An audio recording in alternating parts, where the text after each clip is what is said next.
Hey, what's up? I got some more lore content for you guys. So big news, patch 3.0.0 notes just dropped, and I've heard and I read a little bit that it's going to be a big patch. So I'm super excited as a player that just hit Master Tier in the recent patch. I have a lot of experience, and I think that there are a lot of possible card changes that could shake up the meta, and I'm just really excited to see, what we're going to be doing next. These are my first time seeing the changes, so it'll be my best analysis and thoughts going into the next patch. Like, subscribe, all that good jazz. Let's get right into it. As we can see, Pantheon's head is a little bit chopped off. Most players are probably hoping that that is literal within the patch as well, so we'll see. Card updates. We're kicking off the year with a large set of card updates. You love to see it. Really good hotfix a couple weeks ago. Really good patch, I'm hoping. Oh, we're getting spoiled. There's Scion down here. In addition to our usual meta-analysis and surveys, we also experimented with opening up direct lines of community feedback on social media as well as community channels to help shape this patch. So we'd like to offer special thanks to everyone who contributed their thoughts and feedback. Some notes on priorities for this update. A number of dominant decks are being hit, including a few Poppy-centric decks as well as Sejuani Gangplank, Scion Draven. Really? Poppy is still getting hit? That's crazy. Generally aiming to improve meta and region diversity, we're specifically targeting Freljord with a number of card usability buffs. Very nice. Now let's take a look at exactly what's changing. The thing about Freljord that's not very nice though is Avalanche, and I play super swarmy aggressive decks, so if Freljord is coming back and Avalanche is everything, that's gonna make me a little sad. Other than that, that's fine. My other thought is Poppy-centric decks. Really? Where? Mod check? I haven't seen a Poppy-centric deck since the hotfix. But you know what, we'll see. You really love to hear that there's community feedback and that they're taking that into consideration. You love it when game devs listen to the players. That matters a lot. So let's get into it. Scion, base level stats is going from a 3-6 to a 1-6, which is hardly relevant. But when leveled, going from a 10-6 to 8-6. So 2 less attack across the board makes him a little less oppressive. Not sure how relevant it is. I don't think Scion has ever been hitting people for exact lethal. He's usually overkilling people by a lot. Now he's just overkilling by a little bit less. Still good. Same deal. 8-4 with Overwhelm. He still rallies. He still deals, 8 attack over something. He'll probably still be killing people just the same. A little bit less crazy. Maybe if you have strong blockers in the late game, this is now relevant as a nerf. So, alright, that's a slight feels good. Ash, you frostbitten 5 to you frostbitten 4. Ash Sejuani or Ash LeBlanc midrange is now insane. I think Ash was already in a decent spot. This is going to push her to the next level, and Ash decks are going to be very popular. Trundle from a 4-5 back to a 4-6. So this is a revert, I believe. He used to be a 4-6 from 5-6 to 5-7. So Trundle, Lissandra, good. Trundle. You know what? That's pretty much it. That's the only Trundle deck I remember seeing. So, all right. How different is a 4-5 to 4-6? I think different enough. Yeah, I bet Trundle's good. Anivia from a 2-4 to a 3-5. Oh, bringing back Zombie Anivia maybe. Really good stat change actually. Just +1/+1. That's a huge buff. How good is Zombie Anivia in general, though? Is it really ever stat dependent? Not so much. I think it's a bump in the right direction. I don't know how I feel about Zombie Anivia. She's just gonna get mini morphed, right? No matter what, it's going to be a 3-3 mini T, but that's alright. Kindred, 5 costs 4-4 to 4 costs 4-3, comes online 1 turn earlier. Very good. At the cost of what, 1 stat point? And it's HP though. I kind of wish it was a 3-4 instead of a 4-3. The difference between 4 and 3 HP is absolutely huge. 5 cost 5-5 to a 4 cost 5-4 to reflect the pre-level stats makes sense. I think getting Kindred out 1 turn earlier is actually a huge step in the right direction. I believe Kindred control variations could actually be tested again, and maybe some self-slay stuff, because Kindred's effect says every time you slay a unit each round, so you can choose your allies too if you play like Ravenous Butcher, things like that kill your own board. Yeah, I think Kindred might be actually okay at 4 mana. Definitely willing to try that out. Maokai. Effect triggers on playing another ally. to affect triggers on summoning another ally. This is the Maokai change that I always wanted. I've been preaching this exact change since Deep actually came out. So the reason for this is affect triggers on summoning another ally. You can float 2 mana for Vile Feast, do Maokai, and then Vile Feast, summon a Spiderling. That will now count as summoning another ally, and you'll get the sapling. That's absolutely huge, absolutely massive, because you can play Deep like a control style, and Vile Feast is definitely, you know, a super good early game control tool that Shadow Isles has access to, so it's absolutely incredible. Yeah, you love to see it. Honestly, that's the biggest implication of the change, and it's definitely a huge one. Especially against aggro matchups, because then you can use Vile Feast and then proactively clear the board with the sapling. Darius from a 6-5 to 6-6, nice. So just like a little bit stickier pre-level. Then 5 to 10-6, showing a 10-7 picture. This probably is a typo. So he's going to be at 10-7 question mark. That's pretty good. Yeah, because he's already at 10-6, I believe. Nice. I think Darius coming down on 6 and then actually like strike, like if you strike during combat and then he levels, now this is just a bit better because he has 6 HP. A little bit more resilient. I like it. That's a good change. I think Darius needs a keyword like tough rather than just stat points, but it's alright. I like 6 mana 6-6. Some good numbers there. Diana. Nightfall, give me challenger this round. 2, Nightfall, or when you activate another Nightfall, give me challenger. So basically having the leveled up effect, yeah? When you activate another Nightfall, give me 2-0 and challenger, just not getting the 2-0, but it's like whenever. So Diana's going to have challenger more often, which is nice. She can beat over early game units, can buff her with Pale Cascade, help her beat over some mid game units with other buffs. Yeah, I mean, that's pretty good. It's a nice effect to have. It's just a little bump. Xerath. From a 4-3-3 to a 4-3-4. That's really nice. Xerath can be a little bit stickier. Again, like I mentioned with the Kindred section, 3 HP and 4 HP, really big difference, honestly. So this is a great buff. And he's going to be a 4-5 when leveled to reflect the stats. Yeah. Wow, there's a lot of champion changes so far. Can we talk about that? This is crazy. Lots of champions getting touched. Should definitely shake things up. Ability now triggers on destroying a landmark and targets enemy units before targeting the Nexus. Oh, okay, cool. Oh, and that's it for the champions. Follower spells and landmarks. Change. Your multi-region units cost 1 less to the first multi-region unit you play each round costs 1 less. That's actually a pretty big nerf. Bandle Burn is going to take a hit from this because Bandle Burn liked redeveloping boards really fast on the back of 1 or 2 mares. So this is actually a huge nerf to that. Otherwise, like in the mid game, like, okay, so it's a huge nerf probably about 50% of the time. The other 50%, it doesn't really matter because you're just playing like a big scout Yordle thing that's multi-region. You know the one I'm talking about that buffs HP. Or, you know, something like that. Really big in general. Curious Showfoot going from 4-6 to 4-4. Easier to kill. You can give it vulnerable. You can challenge it and kill it a lot easier now. That's a good nerf. It just makes it easier to kill and deal with. Lecturing Yordle. When I'm summoned or attack creative fleeting poison dart, attack creative fleeting poison dart. That's a huge nerf as well. Wow. Bandle Burn just got absolutely smacked. When I'm summoned or attack to now just attack. No longer on summon. So no longer double darting. Double darting was huge value. Absolutely insane. Keeping his stats though, 4-3-5. He's still good, especially in Teemo decks. But those are rare and few and far between. Monster Harpoon. Deal 5 to a unit, plunder I cost 3 less. Deal 5 to a unit, plunder I cost 2 less. Thank you. This is such a good change. So instead of being able to cast this with just your bank spell mana, you now have to spend 1 real mana because it's going to cost 4 when plundered, not 3. Thank you. Monster Harpoon was way too much value for how easy it was to access the plunder aspect of the card. Like really, it was. Deal 5 is kind of crazy. Bilgewater does not need all that for 3. 4 mana seems a lot more fair.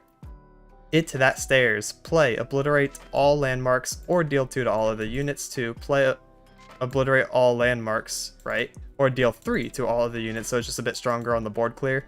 That's pretty nice. You only ever see it that stairs in Targon's Peak, so maybe it's a bit better. Voices of the Old Ones. Gain 2 empty mana gems for the top 4 cards in your deck. Draw each card that costs 8, then place the rest into your deck, to now gain 2 empty mana gems for the top 5 cards in your deck. Draw each card that costs 8, then place the rest. Okay.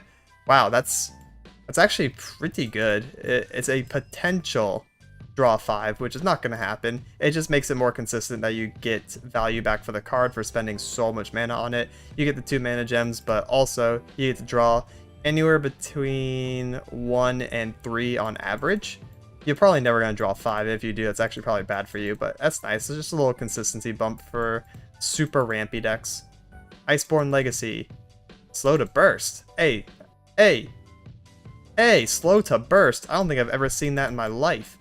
From slow speed to burst speed, unreactable. Grant an ally and all ally copies of it everywhere 2/2. So there was a deck a long time ago called Iceborne Spiders, which you like to play spiderlings and then buff all them, so whenever you summon more, they're a bunch of 2/2s. That can come back. At burst speed, that's actually a deck to try. I'm not kidding. You can also do Iceborne Doggos using the Targon dog. That sounds like a lot of fun too. I'm actually really vibing with this change. That could turn on a lot of fun new casual or slightly competitive decks, depending on how refined we can make Iceborne strategies. Very nice, actually. Very cool. Rime Tusk Shaman, 3/3 to 3/4. This is an expedition card. It's going to be stronger in expeditions. I don't think this comes out in constructed still, based on its mana cost. Could be okay. Definitely good for new players, though, for sure. Poro Herder, 2/2/3 still. When I'm summoned, draw Poro if you have Poro ally. 2, when I'm summoned, if you behold a Poro. Oh, what a great change. So now if you have Poro in hand, you just plop them down on 2. This makes Poros a little bit more consistent, makes the curve nicer, so you don't always have to open 1 drop into Herder. Now you can just open Herder, float turn 1, and then like if you have any other Poro in your hand, draw. Very nice. Good consistency change. Chump going to a 4/4. I believe this is a revert as well. He used to be a 4/4. So, that's pretty cool. Ruined Rex going from 3/3 to 4/4. Pretty much never seen this card in my life. But hey, stat change. Give him +1/+1. Effect can now trigger up to 6 times, increase from 5. You can probably play some high rolly, Bilgewater, draw engine stuff. Ever since Rummage and Pick a Card got hit, I guess it's been harder to play this style, because I think Ruined Rex would have been really good in TFIz. But hey, maybe now there's a reason to break out something like that. Play some Ruined Rex. Let's go. Coral Creatures, 1/2 to 1/3. Great change. Coral Creatures needed the stat point. I think he was too weak, even when attuning and creating the thing. Just like a 1/2 is so lackluster. 1/3 kind of nice. He can block multiple early game units, especially aggressive ones that are like 2/1s, and be fine there. Ascendant's Rise. Let's go. Mono Shurima buff. Let's go. The gods. Shurima, your emperor has returned. You love to see it. 6 mana Ascendant's Rise is nice. This overall means that you can float 1 instead of having to float 2 to play Ascendant's Rise on 6. Because on turn 6 is when you need to play Ascendant's Rise. That's the earliest you can possibly do it. I used to have to float 2 mana, now we only have to float 1 and can play it. And it also makes it a bit easier to protect with our Rite of Negation if we have just 10 mana instead of having to need 11. So very good change. I don't know if I want to see it at fast speed, but would also like to see it at fast speed so you can use it during combat. That'd be kind of cool. Corina, 6/6 to 8/8. Wow, that's pretty scary. The effect is pretty much what Corina is being played for, not stats. But, okay. Just give us another reason to try Corina control again? Maybe. Back Alley Barkeep, 3/2 to 3/3. Pretty much never see this card either, huh? Can now create cards outside of your region. Why? When I'm summoned, create in hand card for each Back Alley Barkeep you've summoned this game. Let's hope we don't see this. I really don't like cards being created outside of regions, because then it just makes it impossible to play around anything and you just kind of have to wing it. The game becomes a clown fiesta as soon as multiple of these kinds of cards are played in the same game. So 4/3/3, I don't think we're gonna see him played. Thankfully, I don't like this change. Sundisk. Ooh, more Sundisk, more Shurima. Start game, summon one of me. Summon? Whoa, that's actually huge. Start of game, summon one of me if all your cards are Shuriman. That's so sick. That means we can now play other things on turn 1, like Dune Keeper into Rite of Calling to try to find champion. We can play the Predict Landmark that summons the 2/2 later. So this makes our early game a little bit nicer. Can actually play things in order to block against aggressive decks. Huge change. Really good one. This is actually slept on. Mono Shurima getting some love. You love to see it. That makes me happy. Vengeance. Whoa, why is Vengeance getting buffed from 7 to 6? I guess to put it in line with how strong Mini T is, aka Minimorph. Wow, that's amazing for Mono SI. Now our non-conditional removal, aka just kill a unit, does not require anything else. It's that simple. Now a little bit more efficient. That's amazing. I actually love this. This is so huge. Golden Crush Bot is now a mech. Well, tech, I guess. He's a tech mech.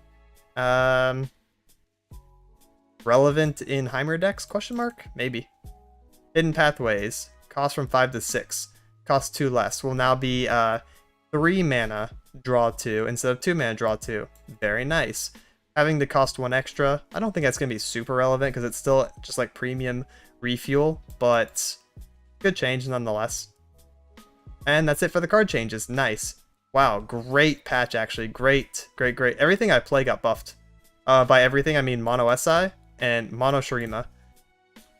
And the only thing that really got nerfed is like Bandle Burn, right? Lecturing Yordle and Bandle City Mare. That kind of sucks for Bandle Burn. Both of those are going to be absolutely huge hits. Probably have to drop that.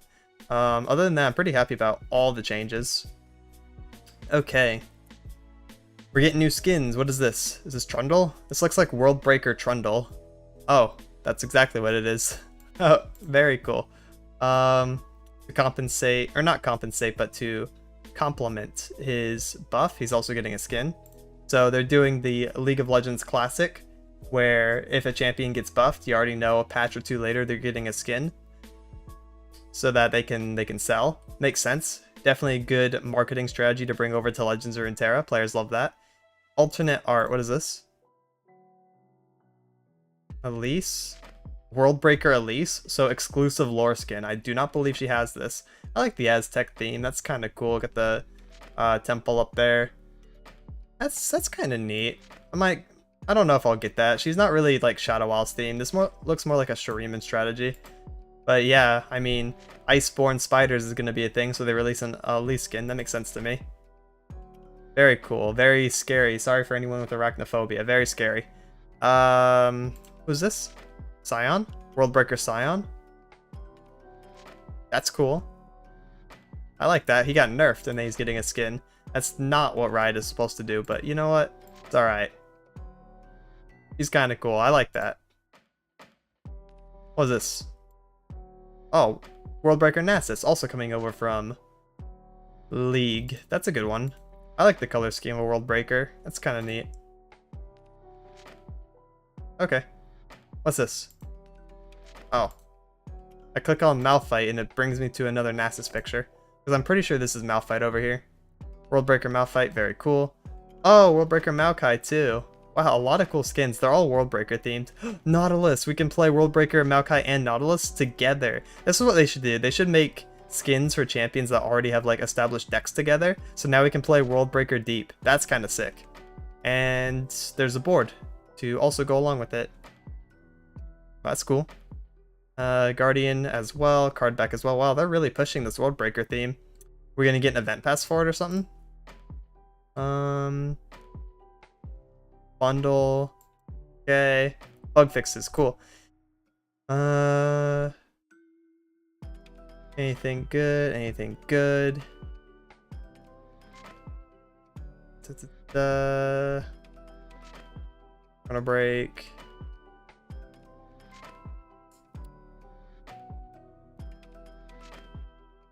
Okay. Nice. Very cool. Well, quick recap. I think all the card changes are either deserved and or good. Honestly, there's not a bad change. Not a single one. Everything is a good change. There's one that's like irrelevant to bad, and that's Back Alley Barkeep. Don't like this change, but I don't think he's going to see play anyway, so it's barely relevant. Other than that, everything else is like top tier. I think everything's a hit in the right direction. I think Riot really did pay attention to community feedback and also just take a look at the state of the game and hit things accordingly. I mean, that's all we can ask for, really. Just hit things accordingly and buff things accordingly. Zareth kind of nice. Diana kind of nice. Darius kind of nice. Maokai, huge. This is absolutely massive for deep. I'm telling you. I'm not on copium. This is huge. Kindred, nice. Anivia, sure. Not that I like Anivia decks, but it's a nice change. Bandle, sure. Ashe is huge. I think this is probably the biggest champion change. I feel like Ashe mid-range is going to be insane. Yeah, okay, cool. Recap done. And that's it for this one. Please like and subscribe if you thought this video was informative or entertaining. It really helps me out since I'm still trying to grow. I'll be releasing more deck profiles, guides, and gameplay highlights in the near future. Thank you so much for watching and have a good one. Laters!